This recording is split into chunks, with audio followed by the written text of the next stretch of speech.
World cup special programme के साथ इस पूरा 2023 50 over ICC men's cricket world cup India में आज शुरू हुआ और इस वर्ल्ड कप के तमाम मैचेस के लिए मैं अपने आपको एक्सपर्ट कमेंट्स के साथ हर मैच के बाद एक वीडियो लेके आऊँगा and I hope you find my analysis very informative and to the point as well. अगर आप आप उससे एग्री करते and you have a different opinion then please do comment and I will appreciate if you all would subscribe करें इस channel को, like करें, comment करें, शेयर करें इन वीडियोस को। मैं आपके लिए ये कंटेंट करता हूँ और ये मुझे चीज़ जो है जब आप सब्सक्राइब करते हैं और ऑब्वियसली शेयर करते हैं और कमेंट करते हैं, पार्टिसिपेट करते हैं तो उससे मुझे इंकरेजमेंट मिलती है। वर्ल्ड कप का अहमदाबाद के अंदर आज इंडिया में पहला मैच खेला गया। लास्ट वर्ल्ड कप के एडिशन के जो फाइनलिस्ट होते हैं उनके दरमियान हमेशा पहला मैच खेला जाता है, तो इसीलिए इंग्लैंड और न्यूजीलैंड जो कि 2019 के अंदर वर्ल्ड कप का फाइनल खेला, जिन्होंने लॉर्ड्स में और इंग्लैंड ने वो वर्ल्ड कप जीता, आज वर्ल्ड कप का पहला मैच उनके दरमियान खेला गया। और इंग्लैंड जो कि वर्ल्ड चैंपियन है, डिफेंडिंग वर्ल्ड चैंपियंस हैं और बड़े ही फेवरेट के टैग के साथ वो इस वर्ल्ड कप के अंदर आए हैं और बड़ी एक बैलेंस टीम के साथ बकौल कुछ लोगों के वो आए हैं। लेकिन आज जिस तरीके से न्यूजीलैंड ने उनको मैच में जो thrashing if I have to use a word, जो उनको इंग्लैंड के साथ जो उन्होंने किया, आज न्यूजीलैंड ने जो क्रिकेट खेली है, जो कैलकुलेटेड क्रिकेट और जिस तरीके से एक साइंटिफिक क्रिकेट खेली है, England had no answer. It was a one sided affair. ऐसा लगता है कि 2019 वर्ल्ड कप के फाइनल का आज बदला लिया न्यूजीलैंड ने। न्यूजीलैंड ने टॉस जीता, अपने कप्तान के बगैर थे आज केन विलियमसन के, क्योंकि वो इंजरी से रिकवर कर रहे हैं, तो उनकी जगह लेथम ने, जो उनके विकेट कीपर बैट्समैन है, उन्होंने कैप्टनसी की और न्यूजीलैंड ने इंग्लैंड को बैटिंग कराई। देखें, एक चीज़ यहाँ पे समझने की बड़ी ज़रूरत है। मैं स्कोर कार्ड्स और इन चीज़ों के ऊपर ख़ास डिटेल में नहीं जाऊँगा, मैं आपको मैं आपको एक ओवरव्यू दूंगा कि किसकी बेहतर परफॉर्मेंस है, सारा कुछ। लेकिन जो चीज़ें मैं मेरे एनालिसिस में जो चीज़ समझने वाली है वो ये है कि मैं बात करूंगा टीम्स की स्ट्रेंथ की, वीकनेसेस की और मैच में क्या टर्निंग पॉइंट्स हैं और क्या अच्छी चीज़ें थी। देखें, इंग्लैंड के ऊपर जो एक टैग है फेवरेट्स का, मेरा नहीं ख्याल, मैंने काफ़ी प्रोग्राम्स के अंदर, मैं टीवी प्रोग्राम्स भी जो कर रहा हूँ, मैं अपने सोशल मीडिया के ऊपर भी जी प्रोग्राम कर रहा हूँ, डिजिटल के ऊपर भी लोगों के डिफरेंट चैनल्स के ऊपर जो लोग मुझे इन्वाइट करते हैं, मैंने हमेशा से ये बात कही इस वर्ल्ड कप के बारे में कि England is not the favourite team. मुझे नहीं लगता कि इंग्लैंड इवन सेमीफाइनल के लिए भी क्वालिफाई करेगा and there is a reason for that. और उसका रीज़न जो है वो ये है कि England is a very dominating batting side, बहुत ही वीक बॉलिंग लाइन के साथ हैं, वो एक बड़ी मीडियोकर बॉलिंग लाइन है। They can be very brilliant these bowlers, जो इंग्लैंड के बॉलिंग लाइन में जो बॉलर्स हैं, in their own conditions, in ideal condition. लेकिन सब कॉन्टिनेंट कंडीशंस के अंदर 125 130 किलोमीटर पर आवर की पेस को बैट्समैन जो है वो कुछ समझते ही नहीं है। अब T20 की वजह से जिस तरीके से बैटिंग जो है वो बैट्समैनों के स्किल लेवल और इतनी ज़्यादा इवॉल्व हुई है कि अब वो 125 130 किलोमीटर पर आवर के बॉलर्स को कोई ख़ास खातिर में नहीं लाते। इवन हमने देखा कि मार्क वुड जो कि 150 एवरेज बॉलिंग करते हैं, अगर short of the length in tracks के ऊपर वो भी बॉल करेंगे तो उनको पुल पे बैट्समैन बआसानी खेल रहे थे। सो बहुत ही ट्रू बैटिंग विकेट्स हैं और यहाँ पे बैट्समैन के पास बहुत टाइम होता है इन कंडीशंस के अंदर। सो ये वर्ल्ड कप सब कॉन्टिनेंट के अंदर खेला जा रहा है, ये चीज़ हमने याद रखनी है। तो इंग्लैंड की जो टीम है वो बैटिंग डोमिनेट तो करती है, एक बैटिंग डोमिनेंट टीम है, यानी कि they bat very down the order और वो एक बहुत एग्रेसिव ब्रांड ऑफ क्रिकेट खेलते हैं, तो उनको ये सूट करता है कि वो टारगेट को चेस करें। कोई भी टीम इंग्लैंड के खिलाफ रिगार्डलेस ऑफ द कंडीशन जब भी टॉस जीतेगी तो वो हमेशा इंग्लैंड को पहले बैटिंग करवाएगी, क्योंकि इंग्लैंड ये चाहता है, इंग्लैंड अपने स्टाइल से क्रिकेट खेलना चाह रहा है। यहाँ पे इंग्लैंड ने अपना एक फार्मूला बनाया है, लेकिन उसके अंदर डिफरेंट वेरिएबल्स हैं, हमने ये देखना है। देखें, क्रिकेट के अंदर बहुत से वेरिएबल्स होते हैं, इन्वायरमेंटल होता है, पिच की कंडीशन होती है जो कि इन्वायरमेंट के अंदर आ जाता है, कॉइन होता है जिससे टॉस होता है। So there too many factors to consider, it's not a constant game, it has a lot of variables into it जो आपको इन काउंट करने पड़ते हैं। सो इंग्लैंड, मेरा नहीं ख्याल कि इतनी स्ट्रॉन्ग टीम है। आपकी अगर टीम की बैटिंग बहुत ज़्यादा स्ट्रॉन्ग होती है then, but in the world cups और इन बिगर इवेंट्स और even in a match in these conditions आपकी बॉलिंग इतनी स्ट्रॉन्ग होनी चाहिए कि वो आपको, अगर आप टारगेट डिफेंड कर रहे हैं तो वो आपको डिफेंड करके दे सके। लेकिन इंग्लैंड की जो आइडियोलॉजी है वो ये है कि अगर हम पहले बैटिंग करेंगे तो हम इतना स्कोर करेंगे कि हम अपने बॉलर्स को जो है वो कुशन दे दें, क्योंकि इंग्लैंड के पास ज़्यादातर पार्ट टाइम बॉलर्स हैं। इंग्लैंड के पास अगर आप ये देख लें कि सैम करन जो है वो अगेन ऑलराउंडर हैं, क्रिस वोक्स ऑलराउंडर हैं, मार्क वुड एक बॉलर खेले और आदिल रशीद। 20 ओवर ये हैं और अगर इन दोनों के अगेंस्ट इनको रन्स हो जाते हैं तो बाकी जो पार्ट टाइमर्स हैं वो they will not be able to bring the team back into the game.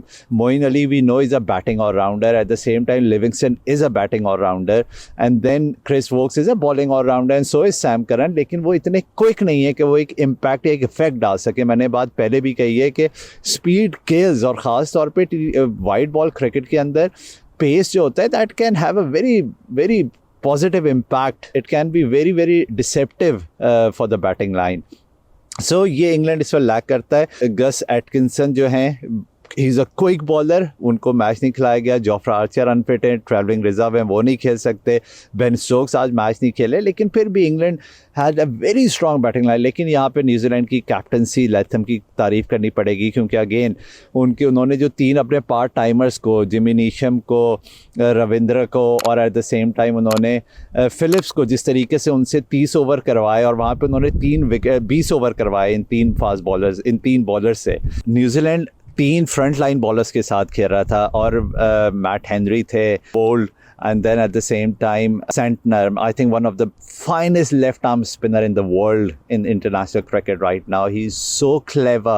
जिस तरीके से वो अपनी वेरिएशन को चेंज करते हैं, जिस तरीके से वो अपनी पेस को चेंज करते हैं, फ्लाइट लूप देते हैं, अपनी लेंथ चेंज करते हैं, I mean उनकी बॉलिंग, लेफ्ट आर्म स्पिन, अगर आप किसी ने आइडियल देखनी है तो वो सेंटनर को देखना चाहिए। I mean he is such a clever left arm Orthodox spinner. And you know in 3 fast bowlers ने इन 3 मेन फ्रंट लाइन बॉलर्स ने तो ज़बरदस्त बॉलिंग की, लेकिन जो 20 ओवर किए पार्ट टाइमर्स ने उसमें उन्होंने 3 आउट किए, और वो that was the difference I think. और लैथम ने उनको बड़े ही टाइमली यूज़ किया, जहाँ पे सिचुएशन बनती थी, जहाँ पे विकेट गिरती थी, वहाँ पे वो उनको इंट्रोड्यूस कराते थे, 1-2 ओवर निकालते थे, फिर रोक लेते थे, फिर अपने मेन बॉलर्स के साथ जाते थे। It was a master class of captaincy I think by Latham. So it was absolutely amazing captaincy, and at the same time फिर जब 282 का टारगेट दिया, 77 जो रूट ने किया उसके अंदर से बटलर ने 40 रन की इनिंग खेली, लेकिन कोई एक लंबी पार्टनरशिप नहीं इंग्लैंड बना सका। देखिए इंग्लैंड जब भी बैटिंग करेगा, इंग्लैंड को ये वर्ल्ड कप वैसा है कि आप 350 करके भी सेव नहीं रह सकते, और इंग्लैंड जैसी बैटिंग लाइन के साथ, और ख़ास तौर पे कंसिडरिंग कि इंग्लैंड की बॉलिंग जो है वो वीक है, इंग्लैंड को अपने बॉलर्स को 30-40 रन का क्वेश्चन देना पड़ेगा। तो they have to go above the par score which might be 350 in this World Cup. So England को यहाँ पे 375, 400 हर मैच में करेंगे तो उनके बॉलर्स के पास वो एक क्वेश्चन होगा कि वो जाके प्रेशर क्रिएट कर सकते हैं, क्योंकि उससे जो टीम चेस कर रही होगी उसके ऊपर प्रेशर आएगा, और जहाँ पे उनकी एक आध विकेट गिरी वो रन रेट पे पीछे होंगे, और वो अगेन वो फिर एक ऐसा ही एक इम्पैक्ट पड़ता है कि टीम जो नया बैट्समैन आता है वो आते के साथ ही एक प्रेशर में होता है, क्योंकि उसने एक रन रेट को कैरी करना होता है। So this is the strategy, this is the philosophy of England cricket which I think will not be successful in these conditions. So मेरी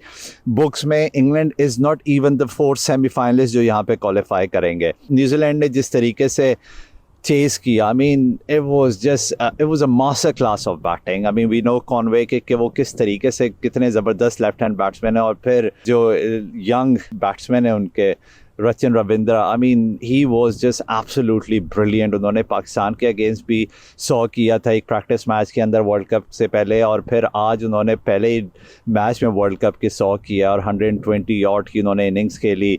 Conway season pro, he plays the T20 league in India as well, 150 का उन्होंने score किया। 9 wicket से threshing दी England को। 13.4 overs अभी बाकी थे कि they chase down 282।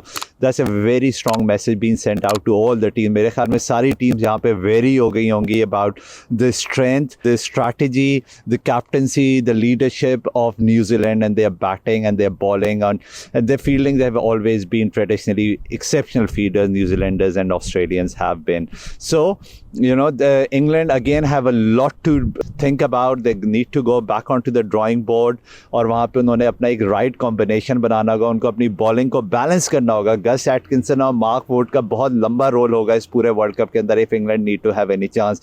Ben Stokes as a batsman खेलते हैं, एज अ बॉलर खेलते हैं, वी डोंट नो। उनको एक क्रॉनिक नी इंजरी है, he does not bowl much in test match cricket, but would he bowl, he is a fighter, he would do anything for his country, और अगर उनको ज़रूरत पड़ी तो मेरे ख्याल में वो खेलेंगे, then that can make make a difference.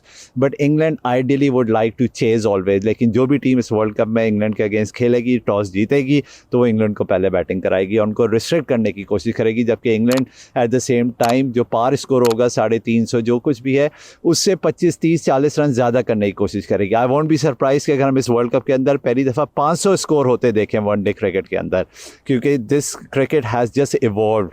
T20 ने बैट्समैनों के स्किल लेवल को बहुत ज़्यादा ऊपर ले गए and eight the same time जो रूल्स हैं क्रिकेट के, जो 11 से 40वें ओवर तक जो फील्डर अंदर रहने होते हैं 5 फील्डर, उससे बैट्समैन के पास ऑप्शंस बहुत ज़्यादा आ गई हैं, गैप बहुत ज़्यादा क्रिएट हो गए, बाउंड्रीज बहुत आसानी से मिलती हैं.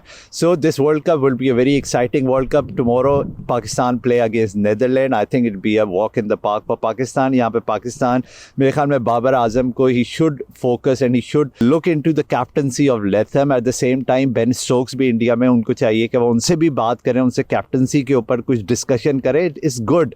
आई थिंक बाबर को टेक्टिकली यहाँ पे बहुत ज़्यादा स्ट्रांग होना पड़ेगा. पाकिस्तान क्या करता है, पाकिस्तान 2 रिस्ट स्पिनर और एक लेफ्ट आर्म ऑर्थोडॉक्स के साथ जाता है और 2 फास्ट बॉलर के साथ यानी कि शाहीन और हारिस के साथ, या पाकिस्तान हसन अली के साथ जाता है और सिर्फ एक ही लेग ब्रेक रिस्ट स्पिनर के साथ और ऑर्थोडॉक्स लेफ्ट आर्म के साथ जाता है और फिर इफ्तिखार को एज अ छठा बॉलर यूज़ करता है. We'll find out tomorrow. Pakistan have to find the right combination. Fakhar has to score runs, Shadab has to take wickets in the middle for Pakistan to have any chance going into the semi-finals. I think tomorrow Pakistan will be successful against Netherlands. Again, Netherlands, you cannot write these teams off जिस तरीके से उन्होंने qualifying में performance दी है. But this is an exciting World Cup. I think the stadiums in India are absolutely tremendous. Players को बहुत ज़्यादा मज़ा आ रहा होगा. I think it's one of the finest cricket stadiums in the world. जिस तरीके से इंडिया ने evolve किए cricketing facilities को, it's a lesson for all the playing countries, especially the neighboring country Pakistan. They should learn from that. So keep watching, guys. I'll be coming back every day after every match with my analysis. I hope you like my analysis. As I said, share करें, subscribe करें, comment करें, and that would really encourage me. You've been tuned in to Timmy Talks Cricket World Cup Special.